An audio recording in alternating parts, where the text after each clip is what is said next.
Pursuer from the Blue Sea. Splash Warfly. He's a flying fish. He's not an insect. He's not an insect. Really? Yes. I really like his design. Yeah, I like his design. I like the general idea behind his stage. But, like everything else, it will disappoint you. Also, I love all of this shit that's going on that's supposed to be like, wow, so grandiose. Man. It's like carpet bombing. You can't dodge that. Even though you can't even get on that platform, there's an invisible wall. And so then I just leave. So, originally, when we were going to do this commentary, we were going to come up with running themes for each episode, which I think I mentioned in the first episode. Yeah, you did. This one was going to be all about pacing. Because this level is just horrendous. And it's not because it's difficult. It's not. It's actually one of the simpler stages to go through, and again, one of the concepts that I like the most as a concept. But that whole intro section, if you know where you're going, or just ignoring the rescue Reploids, or going through again for some reason, you could just, I think, probably within 10 seconds complete it. Then, there's a cutscene that you cannot skip that's slow and unnecessary, and then you're stuck into this really slogging mini-boss where the hitboxes are weird. Like, you can't hit the center section until both of the wings are gone, and it's spinning all over the place. You don't get a good lock on it. It's just garbage. It takes at least 5 times as long as that intro section. Then you go to another kind of weirdly long mid-section, and then another mini-boss. Like, this whole stage is basically just a string of approaches to mini-bosses that are hoping to whittle down your health, except none of it is good at doing that. And it's just like, what is this stage supposed to be? Because there are other stages that do things like that. There's one that's really interesting in X8, and there's other ones that have kind of done it. Like, hell, as terrible as Heatnix's stage is, at least it's kind of consistent. Yeah. But this one is just like, I can just ignore the actual level components of it. Like, if I wanted to, I could just run through that fire like I just did, ignore all of the fighting, and just go to the mini-boss that takes too long and doesn't really fit anything thematically or isn't any good. Also, all of the power-ups in this stage are just hidden behind crates, so it's really easy to blow past them because you can't see them naturally, which in my opinion isn't good hiding because it's literally hidden from you. Yep. Like, it isn't like you need to figure out how to get a missile tank in Super Metroid that's in the wall, but you don't know how to get into it. It's just, you can't see it. It's like it's cheating. Now, I yeah. fucking love these things, because when they die, they just freeze. Nothing happens. It's just, they lock up all of a sudden. Except for that one, at least, but yeah. And then it's just, okay, no Also, sound. all of these stage transitions are you just jumping into the ocean. Like, there isn't even a fake, flat, 2D boat in the skybox that it looks like you could be going for. It's just, fuck it. Also, hidden Reploid. There's a hidden heart tank right around over Yeah, there, which we're going to do another collection episode cut for because I accidentally blew right past it, because of course I did. Also, coming up. that looks like it should be a shortcut, right? Yes, it does. It's not. You can't go past it. So there was like your time flux bullshit. Like, literally the game is leading you to go that way as a shortcut, and you can't. And now there's this fucking thing. Yeah. So this one actually I have like a quote-unquote pro tip for. This fight uses the same fireball, napalm sort of projectiles that we've seen a couple times before. It's most prevalent in this one, and what's terrible is it does 3 in succession. It's about to do it right now. It happened after you kill things. The only way that I have found to dodge these is Axel's dodge roll.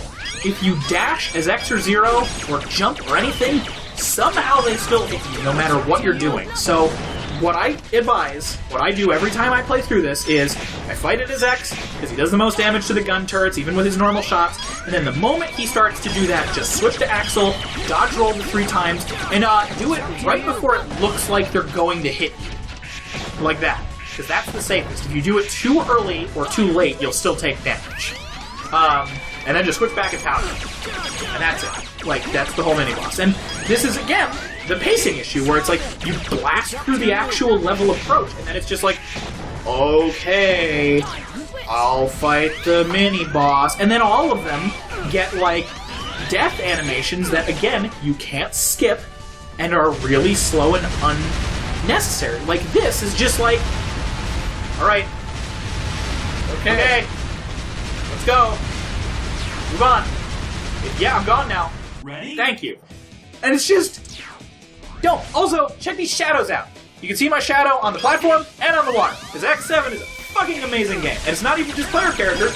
Everything's doing it. Also, the fuck kind of ocean is this? Yeah, so you can see the horizon line moving around when you jump, which implies that you're on, like, a Super Mario Galaxy-esque planet right now. Except it's just a disc of water. It's so bad, and it's much more noticeable in the boss fight. Oh yeah, it is.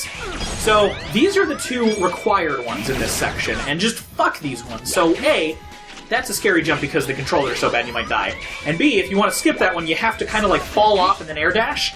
And if you accidentally skip past him with an air dash or something and land on that box, that's the boss shot. So you're gone. The first time I played through it, I tried to glide at him and I missed. I was like, oh, okay, I'll just land on the box and turn around and get it. Can't.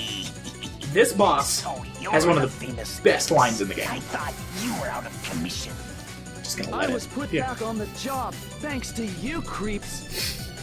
So you're saying we're playing too rough? Fool! This is our natural state. As he thrusts at you. Like you. No! Nah. Rusted old machines should stay home and play with their toasters. I love you, Warfly. You're Take this. probably my favorite part of this game. And so, he's such a troll-ass boss fight, too, and like, in a way I almost find it endearing because at least it's making me feel something. None of the other boss fights really feel like they're engaging you, and he's just a dick the whole time. So, A, all that water is instant death. The skybox looks terrible. Almost fucking killed myself there, which I screamed when that happened. So when he's latering, which I'm sure, yeah, right there, he can't be damaged. Even if your shot goes right through him, he is invulnerable in that, or intangible in that state. He can spin his glaive around to kind of block shots, but only sometimes. Sometimes his weakness weapon, but not the Buster, which you'd think would be backwards, but whatever. Accidentally did that because of the camera again, so... Still hit him, though. Yeah, which is nice, which means he's down there. And just overall, like, he's annoying, but somehow I like it, and I think it's a little bit of Stockholm Syndrome, and a little bit of trying to grasp, like, something to enjoy, and since this fight's gonna take a little while, and there's not a lot else to say about him, outside of, he'll shoot missiles in a bit that you can't shoot down for some reason, even though you should by already be able to do that. So, in the course of practicing X7, I realized that I really like it, but before everybody turns off and immediately leaves, I like it because it's so bad and because I hate it so much. Like, it's an instance of not so bad it's good, because it's not. It's objectively terrible, and I was really angry the whole time I was playing through it. But I love that we all have, like, this common enemy game to rally behind and just shit all over it. Just like, yeah, you think this is bad? Go play against Splash Warfly. Later, like, burn to the ground! Just all of this, and it's like, I honestly think it is the best, worst entry in a series. Not the Mega Man series, just a game franchise. Like, Other M is bad. Yeah. Like... Splash Blazer. It's a really underwhelming weapon, appropriately enough. But, like, Other M is bad. Sonic 06 is bad. You know, there's plenty of bad entries in game series, but there's something about X7 that is, like, so spectacularly wrong. Just in all ways. And, like, I don't know, maybe that's just me. I'm sure there's other people that don't feel that way, but... I think, in a way, it's, like, endearing in that special way that, like, God, this is just so bad, and I love that I can yell at it. Just, this exists in this bracket, nothing can dethrone it. Like, Jesus, even I think, like, the iOS games, because those are just dull and lazy, and they're obviously cash-ins, but this was, like, an honest attempt that just blew up, and was just terrible. And, I don't know, there's something about it. Again, it might be Stockholm Syndrome, I have no idea. What do you think? I want to save my thoughts on the game overall. Until, like, okay. Yeah. That's fair. But, yeah, I hate it. We can... Agree on that. Yeah, this game sucks. Our hate is what brings us together. So we're powering up Axel this time. Full power Axel. So this is actually a good instance to talk about this, since there's still actually a pretty good chunk of time. You cannot fully power up all 3 players. You can't even fully power up 2 players. Yeah. So you have a lot of decisions to make. And what's really irritating about that is that some of the last tier upgrades are the only ones that are worthwhile in that tier, like speed especially. Mm-hmm. And it's like, can I just choose? Please? Like, just... If it worked the same way as it did in 6, I would not hate it nearly as Oh, much. yeah, because in 6 has one of my favorite power-up systems. Because it makes sense. Yeah, like, even if the Roughlines died one hit from everything, that would be terrible, but not having them be, like, latched on to whoever touches it would just alleviate so many problems. Yeah, it absolutely would. You know, it's like... The only possible way you could have made the rescue red blade system worse in this game is if you could kill them yourself. Yeah. That's the only fucking way I can imagine. And that's the amazing thing is, like...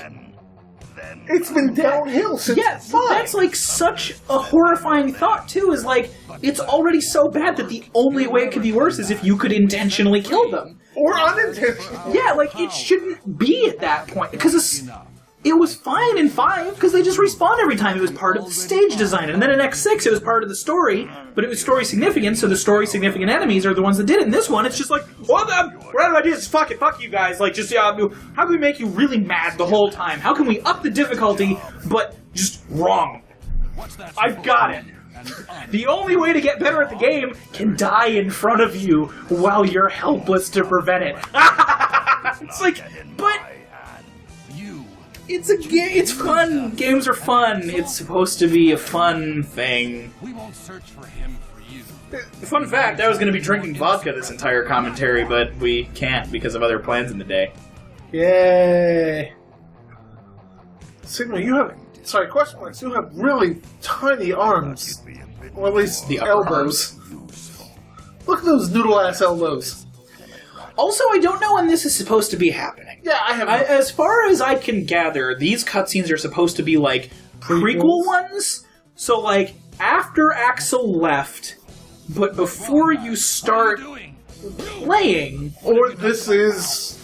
Or this is the refight. Gee, I wonder who it could be! I know. It's like, they're never subtle, and this is one of the worst ones about it, but... Oh, God. His pseudonym in this game is so fucking good. And it's only mentioned once beforehand. At least in the dialogue that we've been getting with Yeah. X. That's the other thing, is every character has different dialogue for their bosses, so those will be at the end of this series, too.